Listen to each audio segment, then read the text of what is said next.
You're listening to the Journey to Launch podcast, teaching English abroad and paying off $16,000 of debt with Miss Wise. T-minus 10 seconds. Welcome to the Journey to Launch podcast with your host, Jamila Souffrant. As a money expert who walks her talk, she helps brave journeyers like you get out of debt, save, invest, and build real wealth. Join her on the journey to launch to financial freedom in 5, 4, 3, 2, 1. Hey, journeyers. I am back with another educational, inspirational, and informative episode for you. I love these episodes. I really do. So thank you for joining me. If you're new to the podcast, take a seat. We're taking off, and I'm excited to have you here. Now, make sure you follow me on social media. So wherever you hang out, Instagram, Twitter, or Facebook. I mostly hang out on Instagram, but I really am everywhere. I'm at Journey to Launch. So find me there.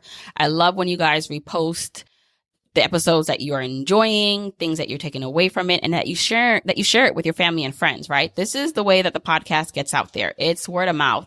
Like literally, I can't tell you how many times someone says, someone told me about your podcast and I started listening, and then I told someone else, or I told my mom, sister, friend, colleague, whatever. That's the best way to get the message out there and to get more people in your real life on the journey with you.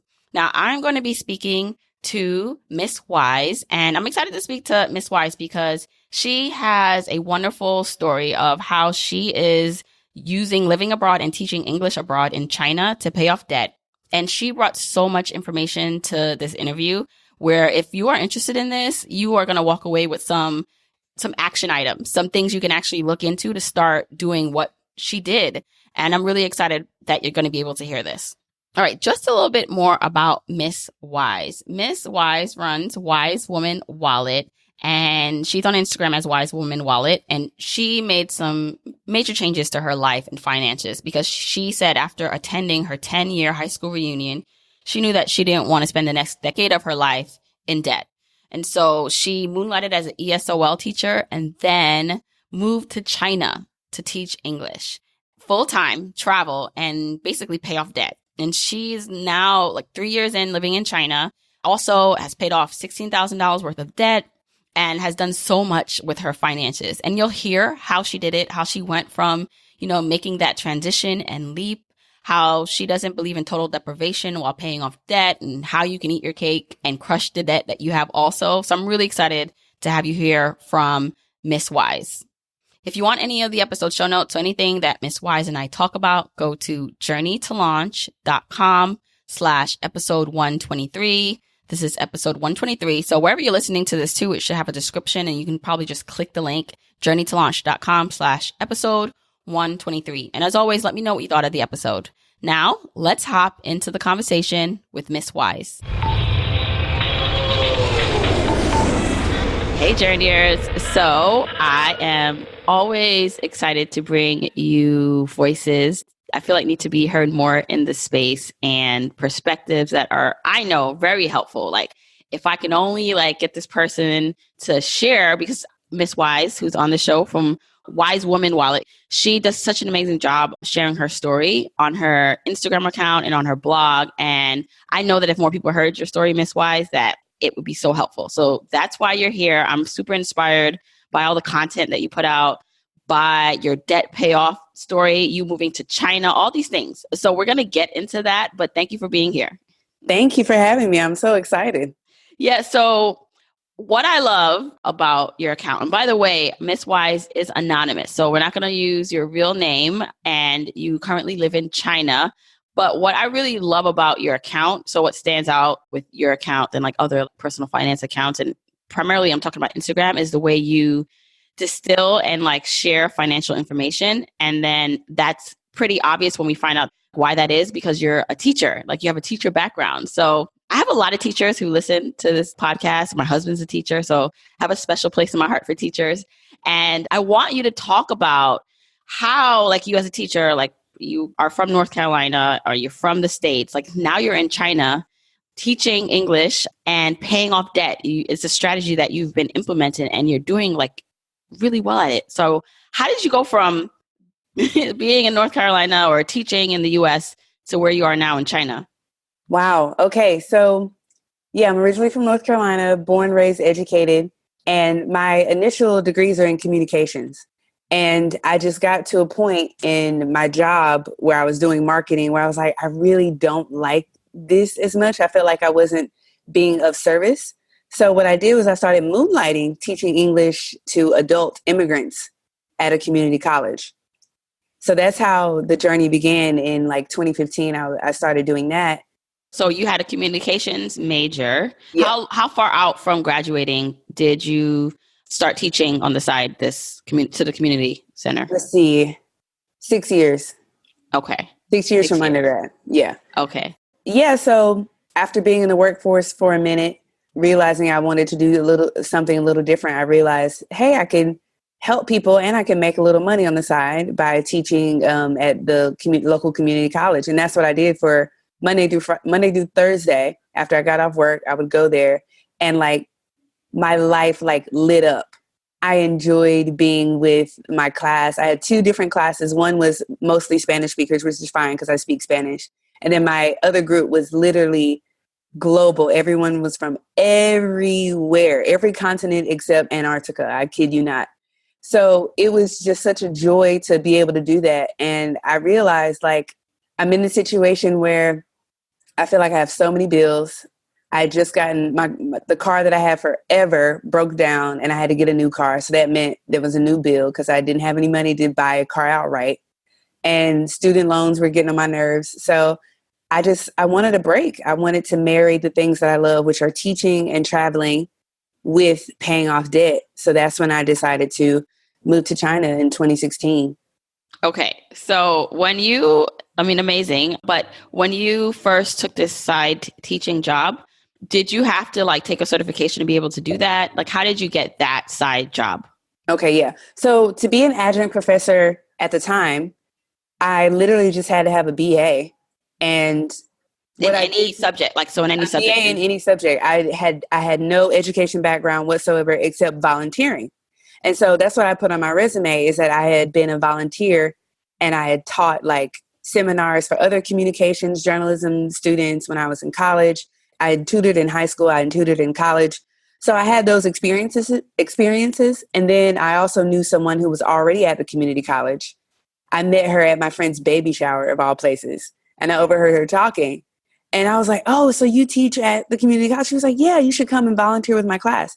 So I started volunteering with her class. Totally random, right? And then a couple months later, I applied for a position and I got the position.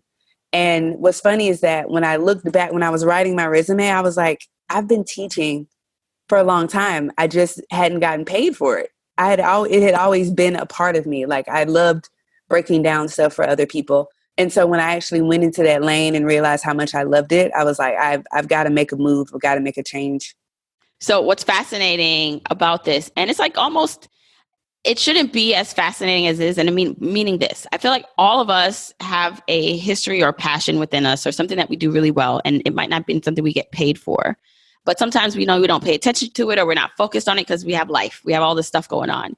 Exactly. And it sounds like you said you knew how to speak Spanish. Is that because you took Spanish classes or? Yeah, I took Spanish all 4 years of high school. And then it was my second major in college. And I had studied abroad in college.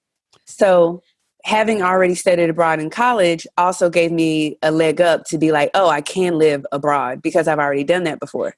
Right. And it's just amazing and fascinating when I've said it before is we all have these experiences and little things like little pieces of the puzzle that we pick up or put in our toolbox or that build us, as we go along.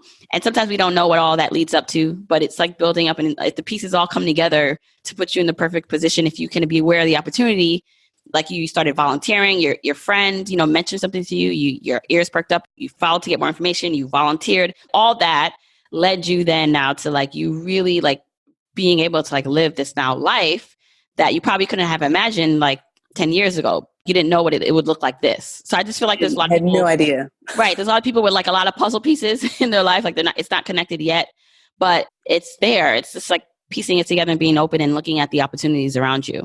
Exactly. So, all right, you're teaching at this community college. You know, this is now your passion. How did you transition now to going to China? Like, what was that like? And did you know someone already doing it? So that's why you Yeah. felt, yeah. It's just so funny to think about the timeline of what's happening because I started volunteering in October. Around the same time, I had gone to a library event because you can also tutor at the library and you don't get paid for it. You're volunteering.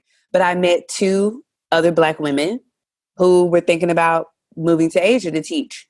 And so that was a bug in my ear. And I'm like, what is going on? Like, people are really moving across. And this is in North Carolina? This is in North Carolina. Mm-hmm. Yeah. So there was these other two women in the class because we were doing the orientation because they needed volunteer experience to pad up their resume as well. Because they had already planned on going. So they put this bug in my ear. And then, like I said, I had also gone to my friend's baby shower, met a woman who was already at community college teaching English. And then my 10-year high school reunion was also in the fall of 2015.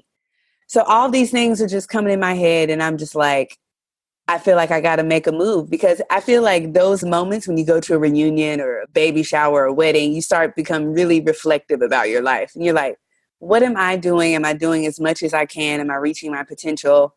And you're not trying to compare yourself to others, but it's natural, right?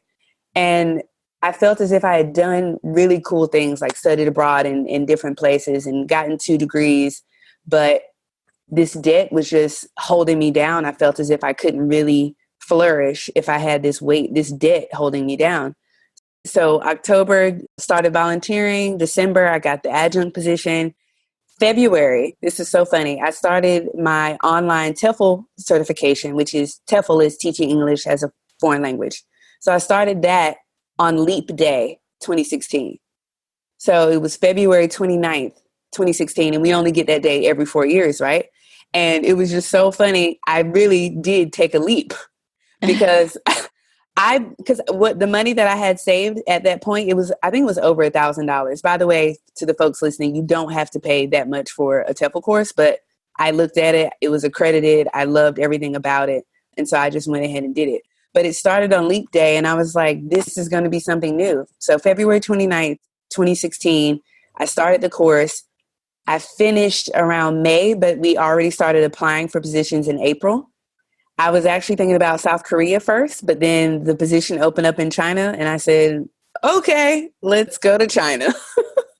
And it's one of the places that's actually more lucrative if you want to teach English. So there's China, there's South Korea, and then there's places in the Middle East, like Oman and Bahrain and the UAE. So those are places where you can get more bang for your buck. You can get paid well. Right.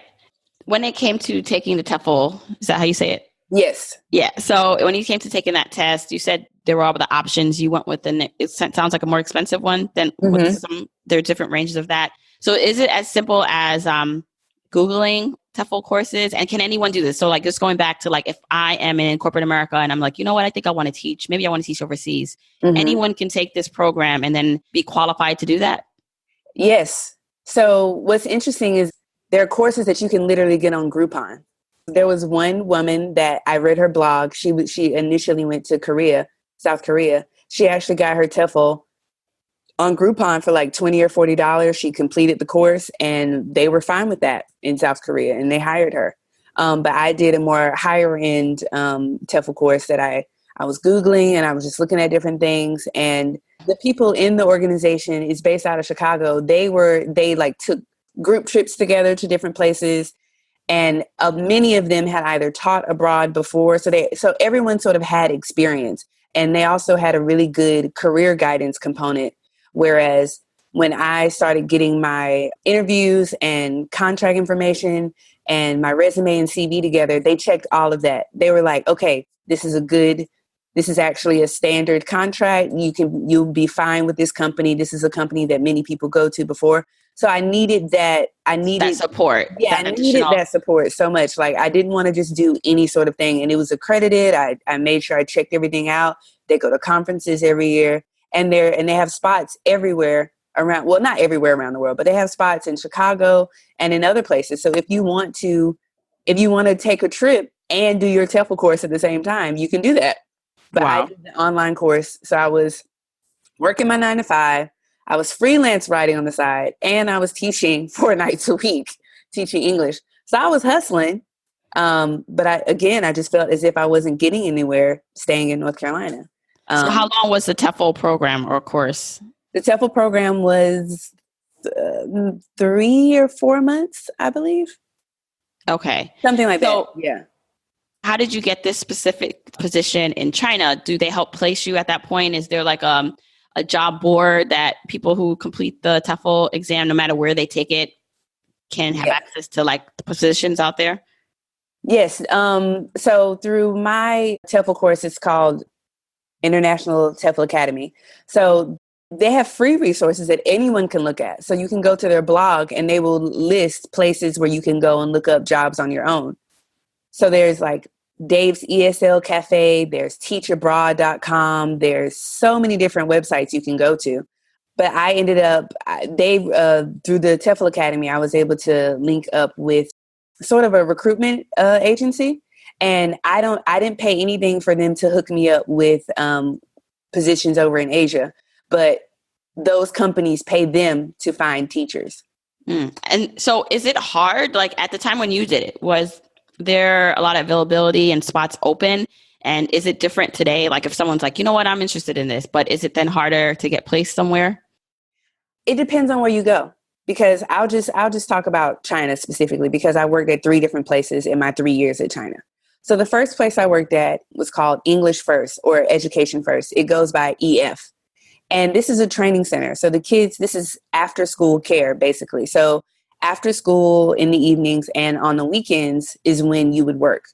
And it's only English. It's like 1 hour max class, or maybe it's 2-hour classes that you're teaching kids ages 3 to 18.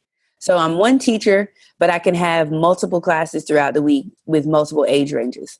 So that's one thing. And these type of training centers like EF and Wall Street English and Disney English, they're year round looking for people because there's lots of turnover. At EF where I was, the rate for how long teachers stay in their position was 8 months. I completed my 1-year contract, but some people leave early because they realize this is not their jam. And some people stay for a long time because they love it. But yeah, there's lots of turnover. So if you do trainings, if you go the training center route, they're always looking for people. Always. I came to China with a cohort of 25 other people from America, from all over. So that's one group. 26 people came in at one time.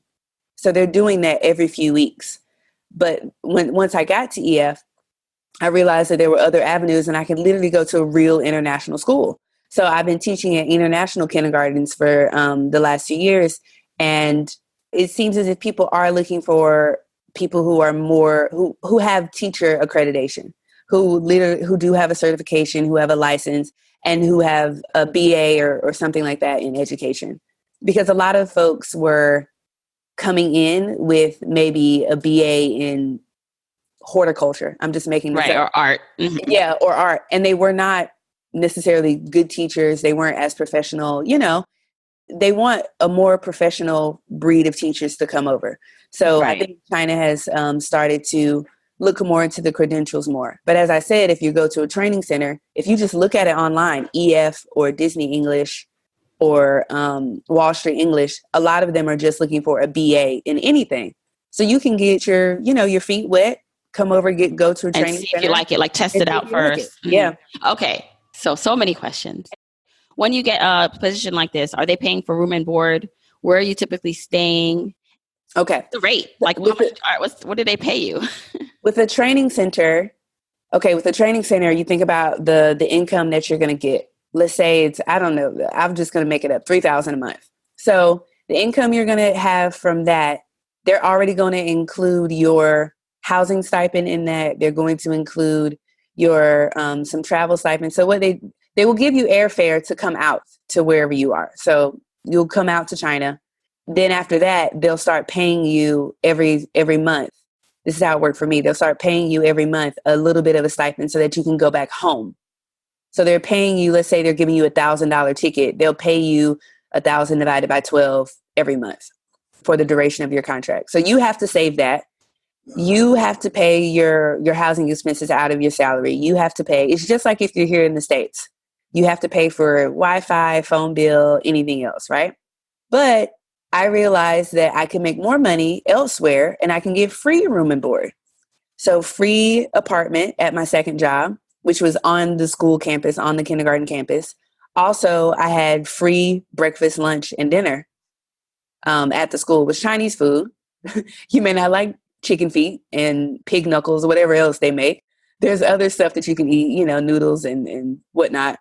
But sometimes you'll get over that. But yeah, like free room and board. I had free meals. The only things that I had to pay for these past 2 years at international kindergartens have been getting my hair done, riding the metro, and travel, and, you know, food that I wanted outside of the school. So it's been amazing to realize that my paycheck is coming to me. And also the schools also pay your Chinese taxes. So I haven't had to worry about that as well. Amazing. So that like sounds great. And I'm thinking like, you know, that's like the biggest expense for so many people. Obviously it's like room and board and housing and mortgage and rent and food. So getting that taken care of is cars. Great. And car and transportation, and you don't have to do any of that. So let's talk about, so the question that keeps coming up for me, you don't need to know how to speak that language. So do you speak Mandarin? Dian. That means a little bit in Mandarin. So when I first got to China, I was blown away by the Chinese characters. I was blown away by the language, and I realized I wanted to learn more just so I can just wrap my head around the simplest things. So I took classes, but then I haven't taken classes in like 2 years. So I pick up stuff for my 4-year-olds, my 3 and 4-year-olds in the classroom. But you don't need to, like, if you want to go to a country, you don't need to speak that native language. No, because at the training center, I mean, well, first of all, you're in an English speaking environment. You're teaching English all day. And even with your Chinese coworkers, they're bilingual. Some are better than others, but they're bilingual. So everyone can basically understand English. It's super important if you really want to be immersed in the culture. And I realize I have missed out on certain things because I haven't picked up on the language. You can learn so much about a country and a culture by picking up on the language. But because I'm in an English speaking environment all day with Chinese people who understand me either way, I haven't had that intrinsic motivation for a long time. So I have two Chinese teachers in my classroom, my kindergarten classroom. So there's always someone who speaks Mandarin to help with the process and teaching them. Yeah. Okay. You also said you spend money to get your hair done. And I'm looking like, oh, like they know how to do your hair in China? So, okay. Where'd you get your hair done?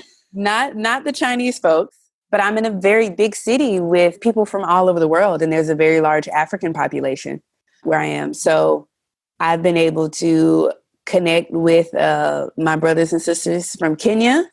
They hook up my locks. I have locks that are down to my butt. That's awesome. So I go there every month and get a taste of Kenya and hang out, and it's fun. Yeah, and I think that's wonderful because it also just like breaks down the mystique that, you know, in my head I'm like, okay, it would be so scary to go to another country, like I'm going to be the only person like me and don't know the language, but it seems like a lot of that's not true because there are people from all over. It's diverse in certain areas. You can find your tribe. And, you know, the next question I wanted to ask you about being a Black woman in China and like how that is. How's that experience been for you? So one of the ladies in North Carolina, remember that I met at the library, she moved to basically an hour away from where I was going to move to in China. So we stayed connected, and I was like, girl, what do I need to do before I come over? And one thing that you have to do is just bring your own products. So that's what I've been doing since I've been home here in North Carolina, going to Walmart and getting all my like Black hair care products and stuff like that and skincare products and taking it over there. But she was just telling me about the fact that, you know, there are so many people, there's Western culture is sort of like lauded in a sense, and people really, they want to be a part of it. And so there's so many restaurants you can eat at and stuff like that. There is a little bit of racism. One thing is because China is very homogenous. For a very long time, they've been closed off.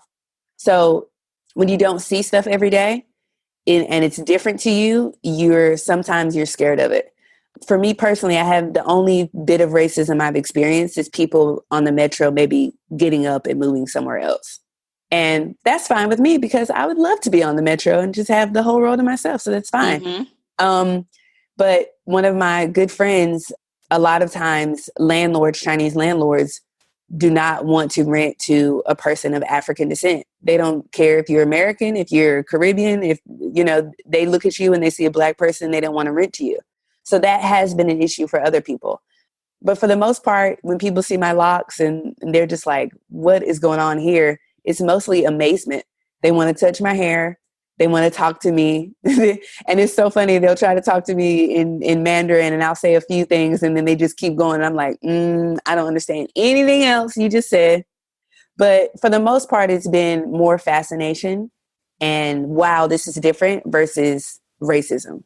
Right. And in terms of you leaving, right? So when you made the choice, how long have you been doing this now? Almost 2 years. 3 years. September 2019 will be 3 years. So how did your family feel about you going and leaving? How did you feel? Was that adjustment? So for someone like myself with kids and a husband, making such a change would be like a different decision. It's not probably something I do. I don't know if people with families do this, but they do. Okay. Yeah. So I'd love to talk more about that, but then also like that perspective of what holds a lot of people back from trying things like that, even though they might be interested, is leaving their family behind. So how have you been able to make that transition work? One is that, as I mentioned before, I've had study abroad experience. So I spent a semester in Spain. So doing that early on, I got the travel bug and I was just like, I want to go away as many times as possible. And that's what I did. I studied abroad like 3 more times throughout my undergrad and graduate career. My parents, and even before I studied abroad, I remember signing myself up for summer camps in like a bigger city in North Carolina and just telling my mom like, oh, Mom, I need $25 for this application fee. And she'd be like, for what? Oh, I just want to go to this summer camp in Raleigh, for the summer. And she's like, okay.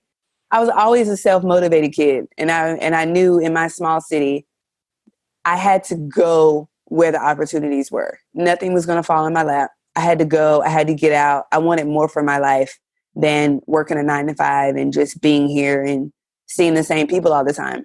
Work, home, church. That's what the life is like here. So how did you know? So did you have someone as a role model growing up to know that there was more out there? Did you get inspired by TV or songs? Because there's so many people growing up who have those feelings, but just don't do anything about it or just don't know even what to do. Seems like you were very motivated and independent. So what do you think, where did that come from? Where do you think that stems from?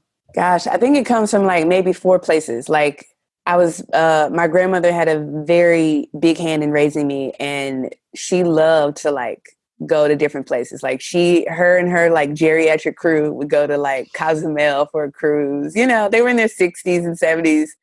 Going on a cruise and stuff like that. And then one of my aunts is a big traveler. Her and her best friend is a travel agent. And so they used to travel a lot. And I didn't realize when I'm thinking about this, I didn't realize it at the time that they were influencing me like that, but they were.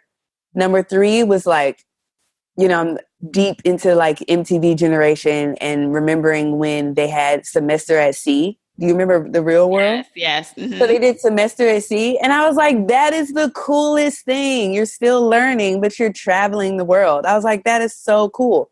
So that was an influence. And then number 4, my Spanish teacher in high school, she had taken students previously to different countries like Costa Rica or Mexico, I think.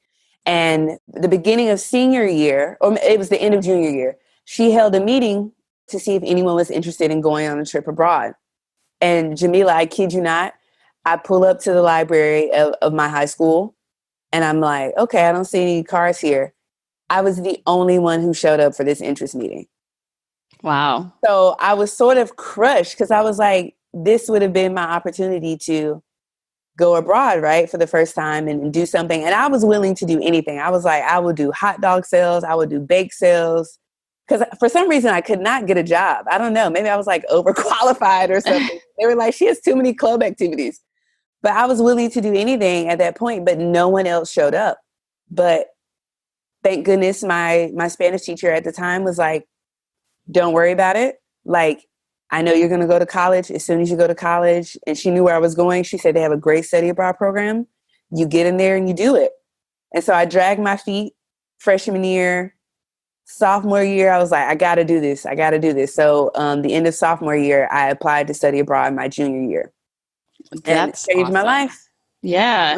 Once I got that travel bug in me, it was hard to get loose. Yeah. Yeah. Okay. So let's talk about the money side of things.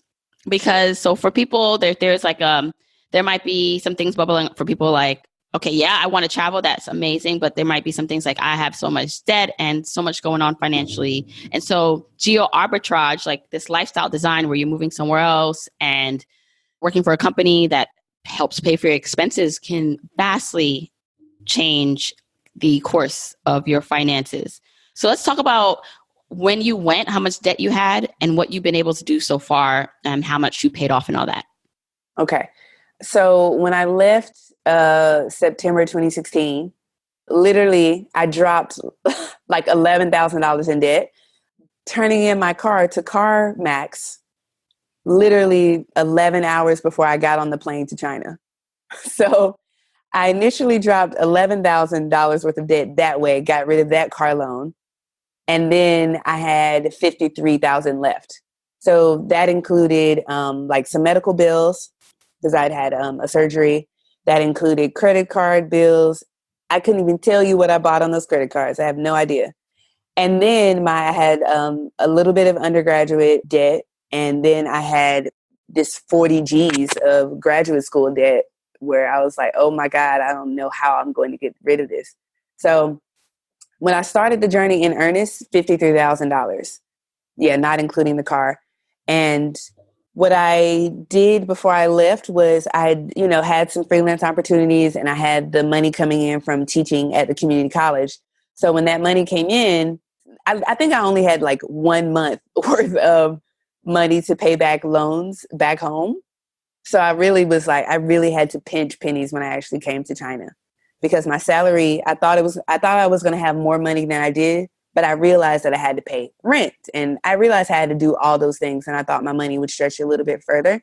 But I hit the ground and then I started hustling again, started teaching on the side. Teaching on the side in China? Yeah, teaching on the side in China. If I wasn't an accredited teacher at the time, like your husband, he probably has like a New York teaching certification. I didn't have like a state teaching certification. I had this online self-full certification. But people who are certified, and you have experience, you can make up to $60 an hour teaching on the side, teaching English on the side.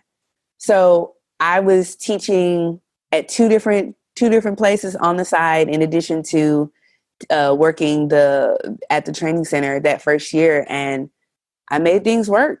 Once I realized I had another friend who left that same training center and was like, "Girl, you need to go over here to these international schools because they pay for everything." And I was like, what?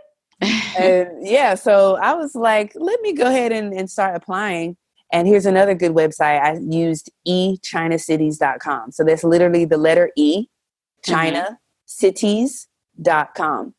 And I started applying like mad on that website, turning in my CV, putting up my little headshot, and got the ball rolling. So at that time, did you have your teacher certification? Did you go back and get it or not yet? I started getting my certification my second year. So I was already at this international kindergarten, and I'm trying to figure out how I heard about the program. But the program is called Teacher Ready. So Teacher Ready is based out of Florida. So it's accredited. It's a program you can do online anywhere in the world. What you need to have, obviously, your BA. And you need to be already in a school or be at a place where you can volunteer. You're going to learn theory in the beginning, but then you're going to start implementing your own lesson plans in a classroom.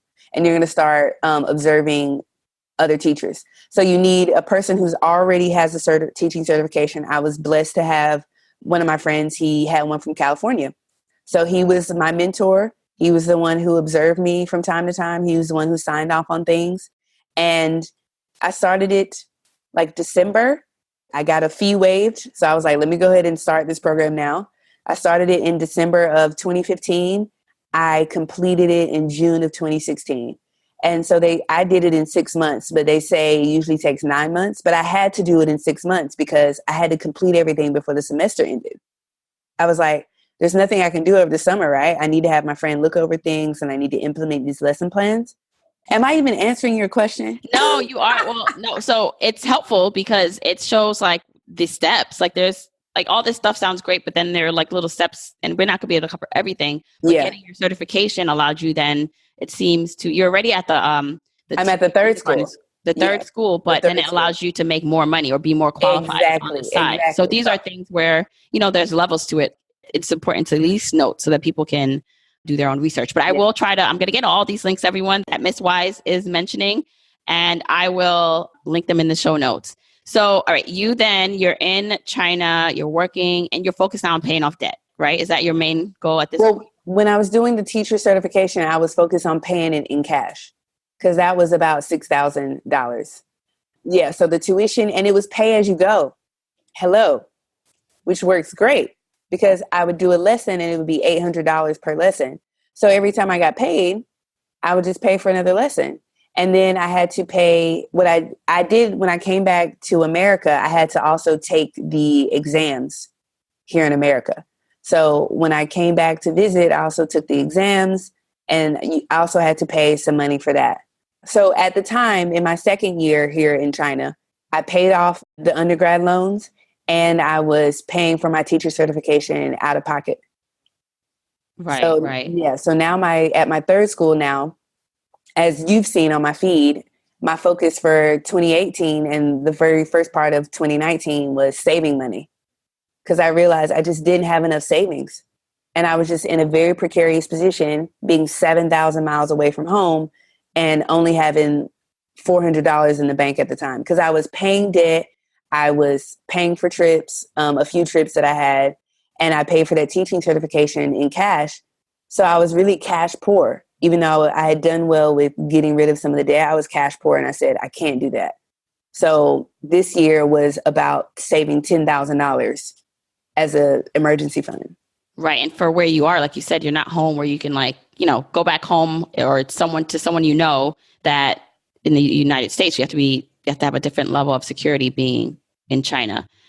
Now, what I love about your philosophy is that you don't believe in deprivation. You had a couple of posts and blogs about that. Can you talk a little bit about the way you go about things and how you enjoy this journey? Because you seem to be very focused on your goals. So whatever that was at the time and is now, but then how do you make sure you're still enjoying life? And what does that look like for you? How do you have fun? How do you spend money when you do spend it? Gotcha. One of the things that I decided to focus on was things that bring me value, things that bring me joy.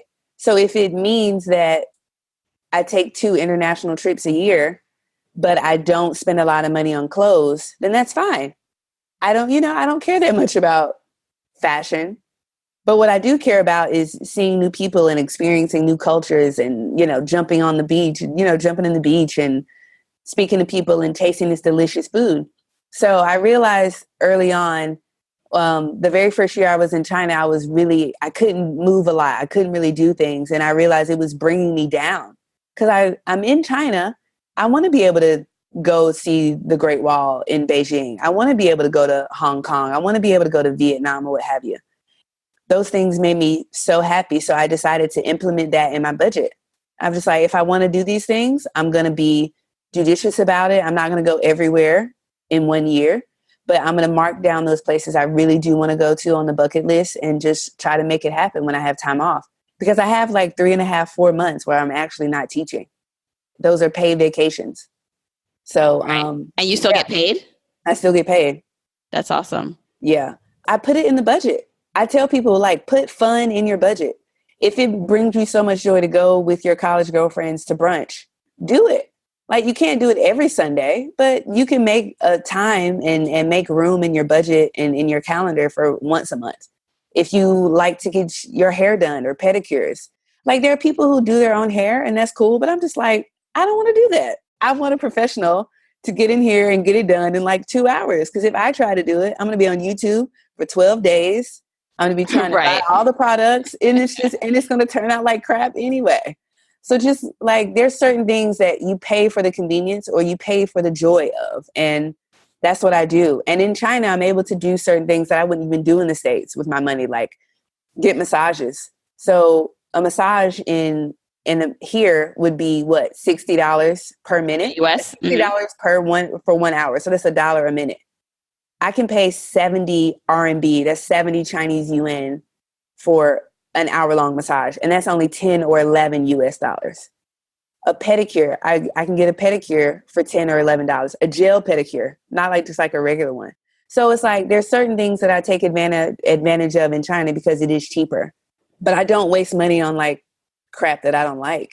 Right. And that's the thing. I think for everyone, it's not necessarily about cutting out all expenses. It's just about value spending and being aware of what really brings you joy. And if you're doing it because it's something you truly enjoy, or if you're doing it because it's just like the status that everyone else is doing and something you've kind of inherited, like it's a cultural inheritance or just a family inheritance of like, oh, this is what you do. But like, is it really what you want? Like, you don't have to do it that way. And then if you do have certain goals, right? So like, there are certain things that you're focused on, like maybe it's saving, investing, paying off debt.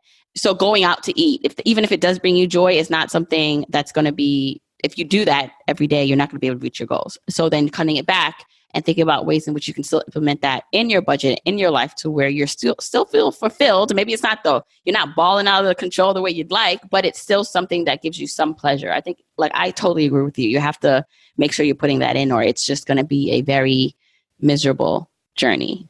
And use it as rewards too. Yeah. Like, a lot of people forget to reward themselves along the journey. They think that when I become debt free in 2 years, that's when I can celebrate. I'm like, no, celebrate along the way. Right. Just don't celebrate to the point where it's put you back. Right. Exactly. Like, just be smart about the way you celebrate. But yes, celebrate your wins. Like, who knows, right? Life is short. Who knows what can happen? And so I always say the end of the journey is not the goal, or that feeling that you're hoping to get at the end of the journey is not the goal. You need to be feeling those things now. Like, whatever you think is going to change or be solved by becoming debt-free, reaching financial independence, even if it happens, like, you're going to quickly realize that there's something else you want to do. Now, one of the things you talk about a lot is just like how your mindset, and I love this topic, mindset is like a direct correlation to like income. So boosting your mindset for you boosted your income. Can you talk about like what that was, what you did, and then any tips for other people who are just like, you know what, I need to boost my income. So let's start with the mindset. Woo. Yeah, the mindset thing it's an everyday situation that I'm always just trying to filter my mind and think more positively. So I'm always reading and, listening to podcasts like yours.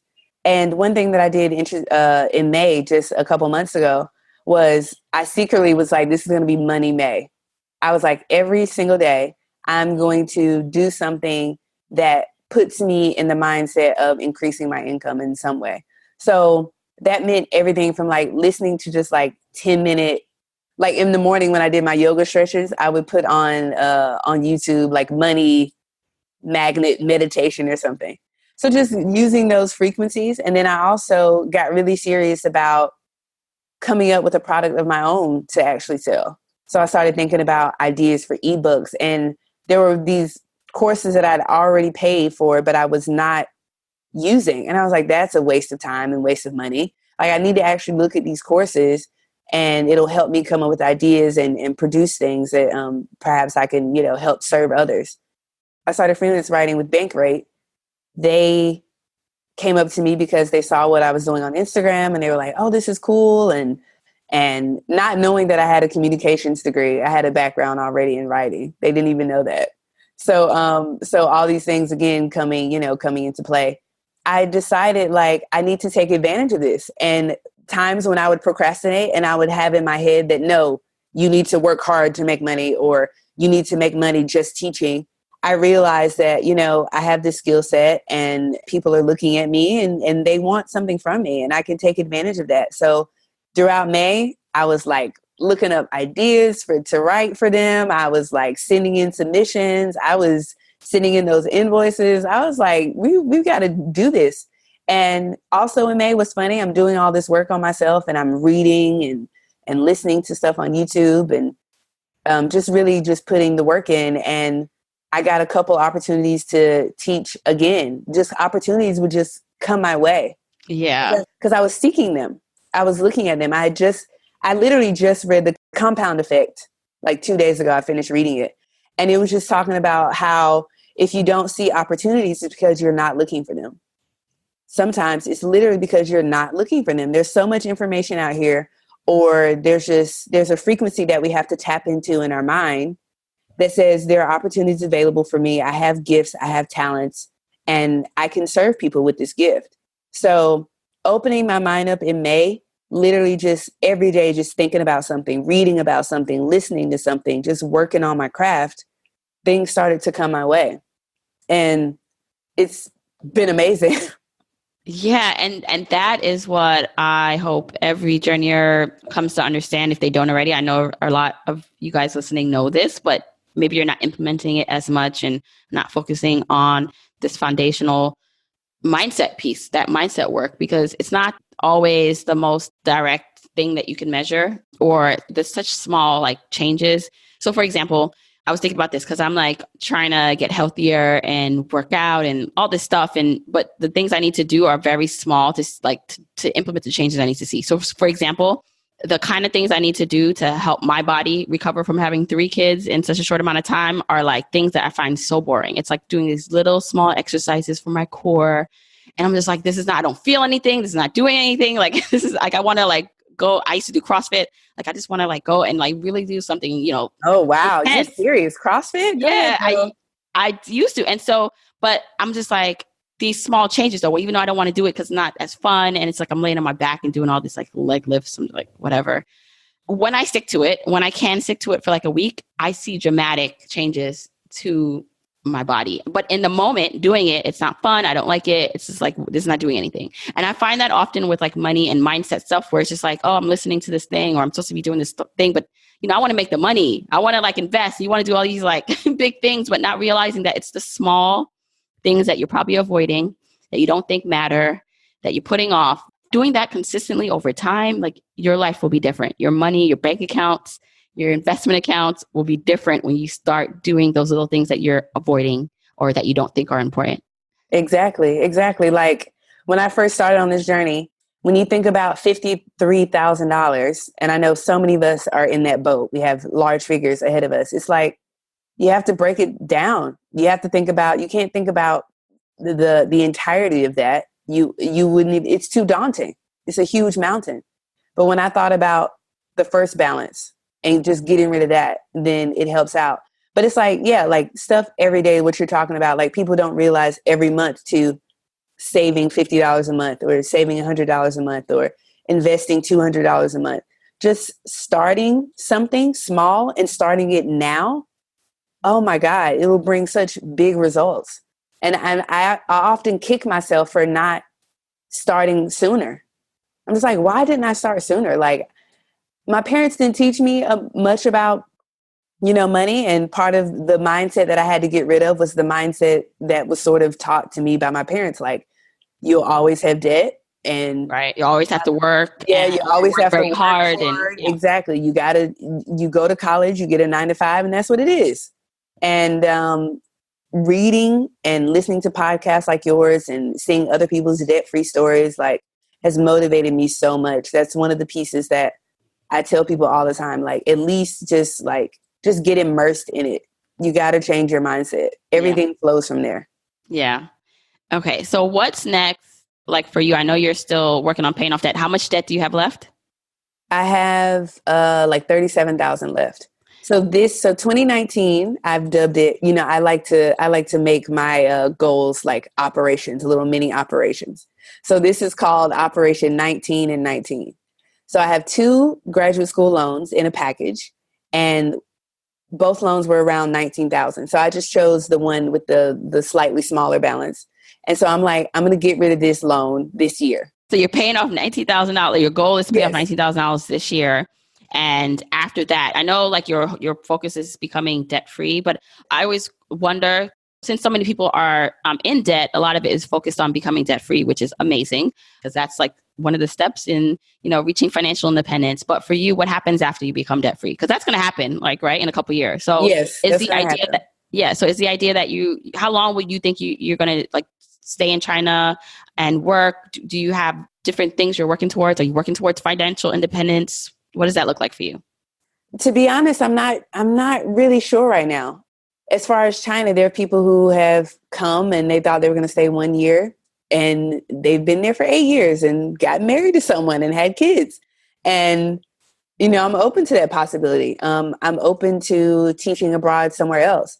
I'm also open to coming back home and launching Wise Woman Wallet as, an actual business where I'm educating and empowering women, especially about money, and just continuing to see that grow.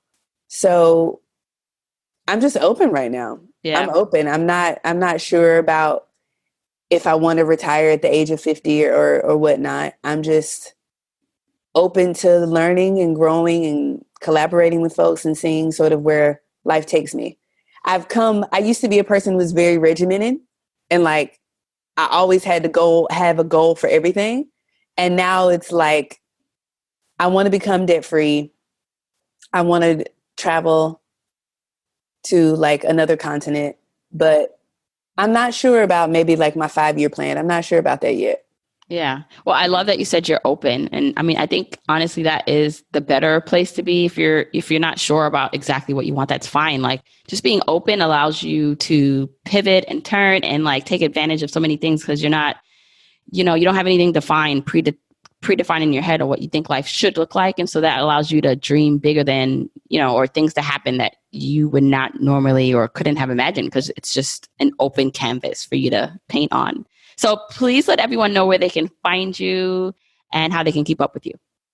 All right. So Instagram is my jam. You can find me at Wise Woman Wallet. And you can also find me on the blog, wisewomanwallet.wordpress.com. Those are the two main spaces. You can email me at wisewomanwallet@gmail.com. So yeah, that's where you can reach out.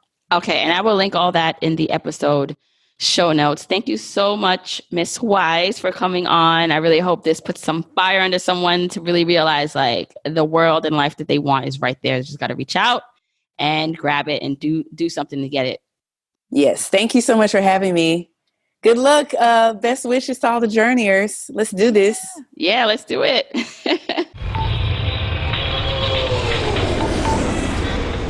I really hope you enjoyed that conversation with Miss Wise. I thought she was so giving in her information to us. And I hope that if you are thinking about ways you can get creative and pay off debt, and even if, let's just say you're out of debt, you don't need to pay off debt. Maybe you're past that stage and it's more about lifestyle design and geo arbitrage where you are, moving to other places and exploring the world.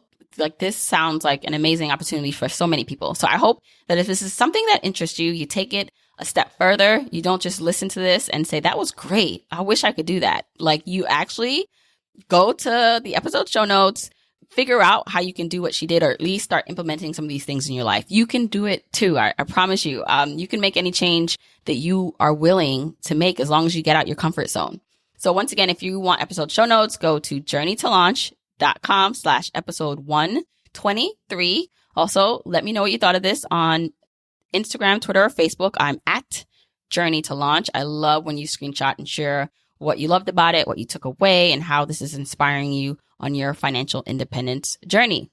Now, if you missed the opportunity to join the Money Launch Club, you don't fret, don't cry. It's okay. The Money Launch Club is the community of journeyers just like yourself taking what they're learning on the podcast to the next level with tools, classes, support, systems to help you basically reach all your goals. The doors are closed right now, but they will be reopening. But if you want to be the first to know when they're reopening and get some bonuses, go to moneylaunchclub.com to be on that list. All right. Until next week, keep on journeying, journeyers.